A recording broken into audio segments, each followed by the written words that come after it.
chicos, apa kabar semua? Semoga kita semua selalu dalam kondisi baik-baik aja, tanpa kekurangan suatu apapun, yang pastinya selalu dalam lindungan Tuhan Yang Maha Kuasa. Ketemu lagi di channel aku, channelnya Savitri KWS Wong Deso Sowo Sipanyol.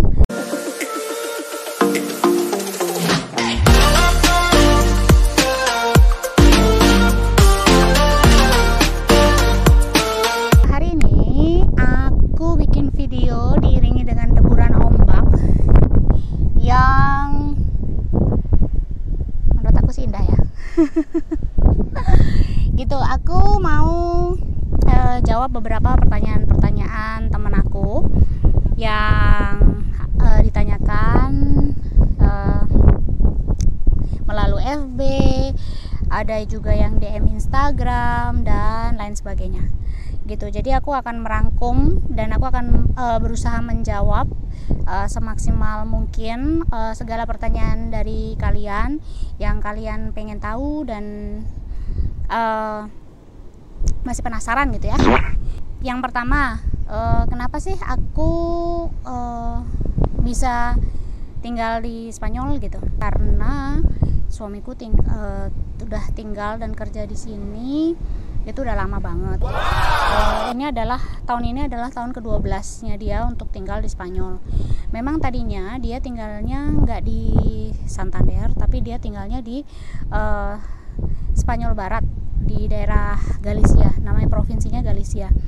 Nah, dengan berjalannya waktu akhirnya dia pindah-pindah ke provinsi lain, dan terakhir pada saat pengurusan visa untuk aku di sini, untuk aku datang ke sini itu a few inches later, dia ngurusnya semuanya di Santander, surat menyuratnya. Terus udah gitu akhirnya tinggallah aku di sini.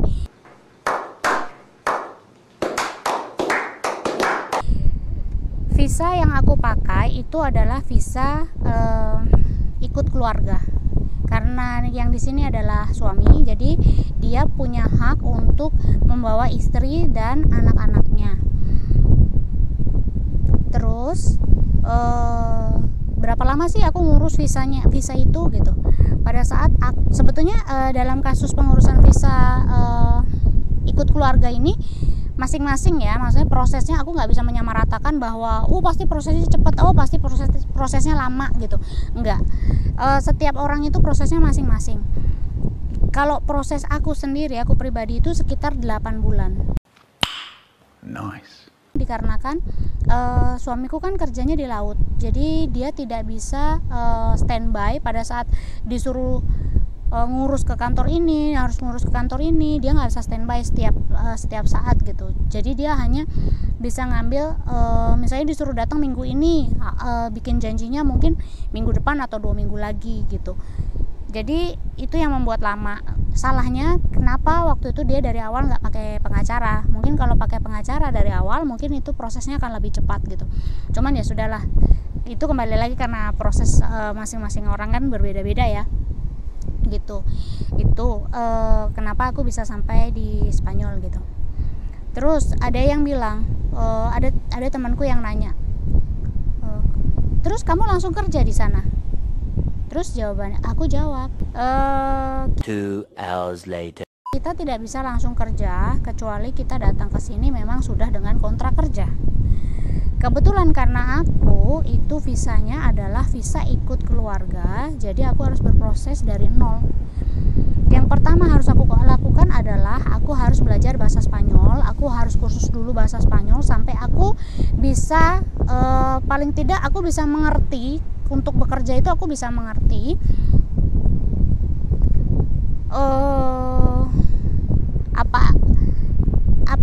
gimana sih? Paling tidak aku bisa bahasa Spanyol basic, walaupun sebetulnya untuk kerja basic banget itu nggak bisa, kecuali mungkin kalau yang kerja di rumah gitu ya, maksudnya kayak asisten rumah tangga gitu, mungkin yang basic banget bahasa Spanyolnya mungkin bisa, karena kan belajar bahasa itu kan bisa apa ya, dengan learning by doing speaking gitu. Jadi 1-2 kata nanti kita bisa dapat dari pada saat kita kerja gitu. Itu.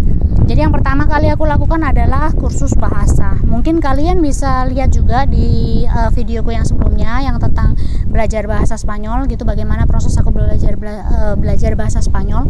Karena buat aku bahasa Spanyol itu bukanlah bahasa yang mudah. Jadi bukan lebay sih. Aku memang nangis-nangis juga gitu.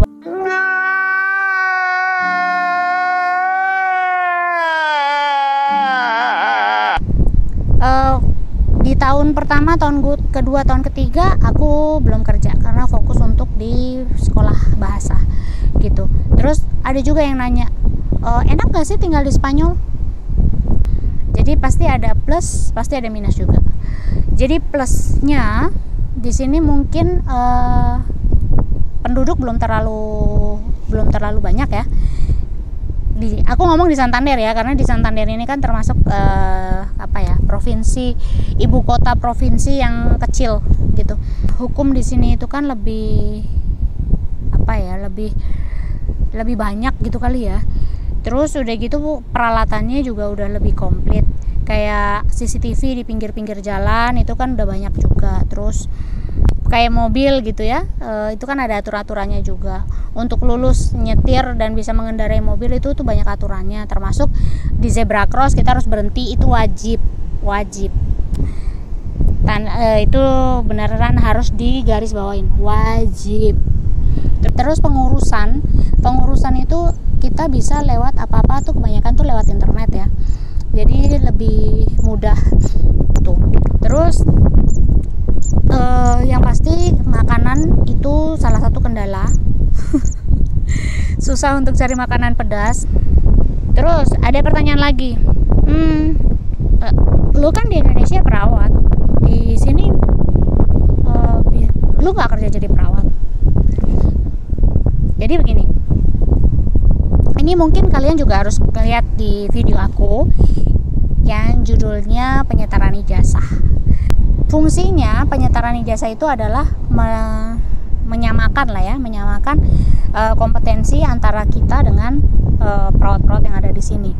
Proses aku penyetaraan ijazah itu dari 2017, Mei 2017. Itu berkas-berkasku masuk pertama kali. Gitu. Terus jadi dari November 2019 sampai saat ini itu belum ada kabar lagi. Jadi kenapa aku belum bisa kerja jadi perawat ya, karena memang belum ada proses penyetaraan ijazah gitu. Jadi itu masih menunggu proses penyetaraan ijazah. Terus ada lagi yang nanya, terus lu nggak bisa kerja dong? Bisa, aku bisa kerja tapi hanya jadi asisten perawat. Asisten perawat itu pun aku kerja waktu itu karena aku bisa kerja jadi asisten perawat itu karena waktu itu aku ikut kursus di sini yang diadakan oleh Depnaker sini. Itu sekitar kursusnya itu kurang lebih sekitar 6 bulan. Sebetulnya kursus asisten keperawatan yang sebenarnya itu sekitar 2 tahun sama praktek ya, 1,5 tahun sama praktek. Terus udah gitu dari Depnaker itu sertifikat yang dari Depnaker itu aku udah diizinkan untuk kerja. Jadi kemarin aku udah sempat kerja di panti jompo jadi asisten perawat. Cuman karena aku ada semacam kecelakaan kerja, mungkin aku nanti bakalan cerita juga tuh masalah kecelakaan kerjaku. Mungkin aku akan bikin di satu video khusus gitu. Jadi kalau pertanyaannya udah bisa kerja atau belum, aku udah bisa kerja dan aku sudah pernah bekerja gitu. Terus ada pertanyaan lagi dari temanku, kalau One eternity later. Enak gak sih kerja di Spanyol? Kalau menurut aku gimana ya? Di tempat kerja di mana-mana tuh sama aja sih kalau menurut aku ya. Di rumah sakit atau panti jompo itu ya kurang lebih sama. Tapi selama aku kerja aku belum pernah ngeliat teman yang cuman bisanya duduk aja, yang kerjanya cuma duduk aja, enggak. Karena di sini gini, misalnya gini, dalam satu shift itu 3 orang misalnya, jadi udah dibagi pasiennya, pasien A, B, C. Nah itu udah masing-masing pegangannya. Paling kita bisa bantu pada saat kayak kasih makan, terus kayak kasih obat gitu, kita bisa saling bantu. Tapi kalau kayak misalnya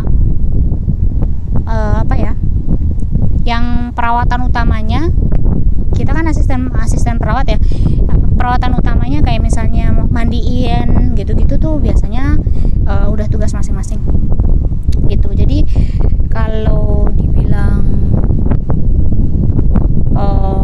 tempat kerja enak nggak kerjanya di sini, ya sama aja sih.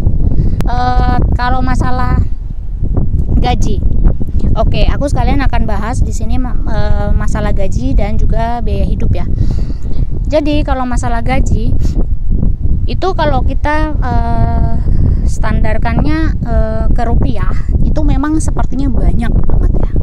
Karena kemarin gajiku itu sekitar 900, kurang lebih sekitar 950. Kalau dirupiahkan kurs sekarang lagi 17.000 sih, 17.000 rupiah ya, berarti 15 juta ke atas lah, 16 jutaan gitu, 16 jutaan. Tapi yang harus kalian ketahui dan harus kalian ingat, kalau kalian gaji segitu hidup di Indonesia itu lebih banget. Tapi kalau misalnya gaji di sini dan hidup di sini itu sama, ngepres. Jadi jangan pernah berpikir bahwa hidup di luar negeri duitnya banyak kelihatannya. Untuk bayar rumah itu aja kalau dirupiahkan itu udah sekitar, rumahku ya, jadi baru masih apartemen ya, itu satu bulan itu bayarnya cuman rumahnya doang itu sekitar 7.500 itu di luar dari bayar listrik, air, gas, wifi, itu di luar itu. Jadi kalau dengan segala sesuatunya itu, dengan yang tetek bengeknya itu ya bisa habis sekitar 13 jutaan, sekitar 13 jutaan habisnya gitu. Satu bulan itu sekitar 12.500.000 kalau dirupiahkan, sampai 15 jutaan kurang lebih.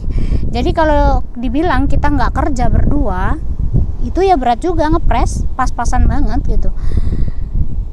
Jadi kalau orang berpikir bahwa gila hidup di luar negeri duitnya banyak, ya kelihatannya duitnya banyak. Kalau hidupnya di Indonesia mungkin duit kita banyak banget gitu dengan gaji segitu. Tapi kalau gaji di sini dan tinggal di sini ya sama aja. Di mana aja yang intinya sih biaya hidup itu di mana aja sama, mengikuti lah ya. Gaji besar pasti juga akan mengikuti kebutuhan, juga makin besar kebutuhannya. Terus yang mahal itu gaya hidup, karena kalau gaya hidup itu setiap ada baju keluaran baru maunya beli baru, terus sepatu keluaran baru pasti maunya beli baru gitu. Nah itu tuh yang mahal gitu. Jadi sementara ini itu aja dulu, aku menjawab pertanyaan teman-teman itu aja dulu. Kalian juga bisa cek di video-video aku yang sebelumnya, karena aku juga udah banyak loh menjelaskan tentang gimana sih proses aku beradaptasi di sini. Terus aku cari kursus yang gratis, terus aku bisa cari kerja itu gimana caranya. Aku juga udah bikin video, jadi kalian juga bisa cek di video-videoku yang sebelumnya ya. Terima kasih kalian udah nonton video aku. Kalau kalian suka jangan lupa like.